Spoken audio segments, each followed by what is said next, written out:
Hai, aku Brian. Aku Titis. Aku Risma. Kami dari Psikologi Umsida.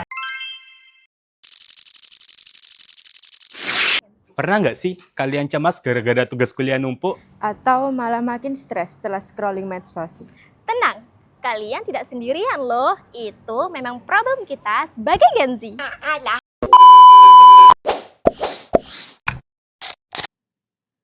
Kalau dalam sudut pandang psikologis, ternyata wudhu bisa menjadi sebuah mini terapi loh. Seperti yang ada dalam penelitian Ita Khairun Misak pada tahun 2024 menunjukkan bahwasannya wudhu itu efektif dalam meredakan kecemasan dan juga membuat pikiran jadi lebih tenang. Bahkan dalam penelitian lain yang dilakukan oleh Zaleha DKK pada tahun 2025 menunjukkan bahwa wudhu juga efektif dalam menurunkan tingkat kecemasan yang terjadi pada mahasiswa. Kenapa bisa begitu? Ya karena air yang menyentuh wajah, tangan, dan kaki itu bekerja seperti water therapy, bikin tubuh rileks, otot nggak tegang, dan pikiran nggak terlalu crowded. Secara psikologis, wudhu itu mirip kayak teknik relaksasi atau mindfulness.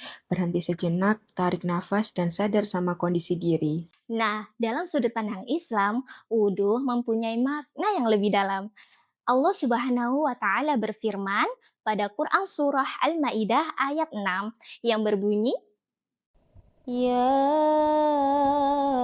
ayyuhalladzina amanu idza qumtum ilas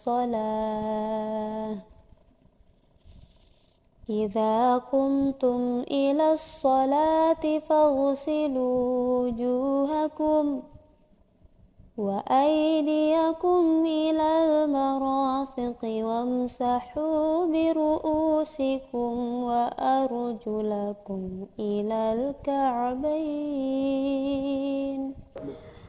Allah memerintahkan kita untuk berwudu sebelum sholat.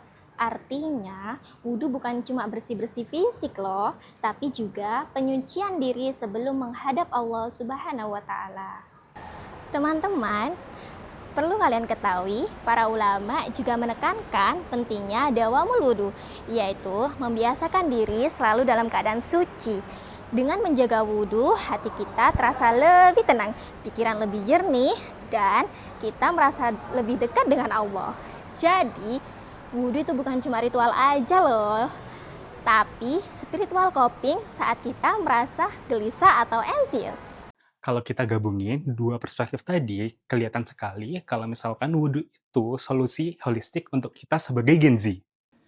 Dari sisi psikologi, wudhu jadi teknik relaksasi yang bisa nurunin stres dan kecemasan. Dan dari sisi Islam, wudhu adalah ibadah yang bikin hati tenang dan jiwa bersih. Contohnya simpel banget. Misalnya lagi stres ngerjain tugas, break sebentar, ambil wudhu. Atau lagi anxious mau presentasi atau ujian, wudhu dulu biar hati adem. Bahkan pas capek scrolling medsos, alihin ke wudhu. Dengan begitu, kita bukan cuma nyegerin badan, melainkan juga nenangin pikiran dan juga menenteramkan hati. Jadi, kesimpulannya, wudhu bukan cuma syarat sholat. Tapi juga cara simpel buat menenangkan hati dan juga pikiran. Serta jalan buat kita lebih dekat dengan Allah dan menemukan kebahagiaan kita. Yuk, mulai sekarang kita membiasakan menjaga wudhu. Biar gampang diingat, coba bayangin wudhu sebagai W for well-being. U for unwind. D for detox mind. H for healing. U for uplift. Terima kasih telah nonton vlog kami. Jangan lupa dukung kami dengan like, komen, dan share. Bye-bye!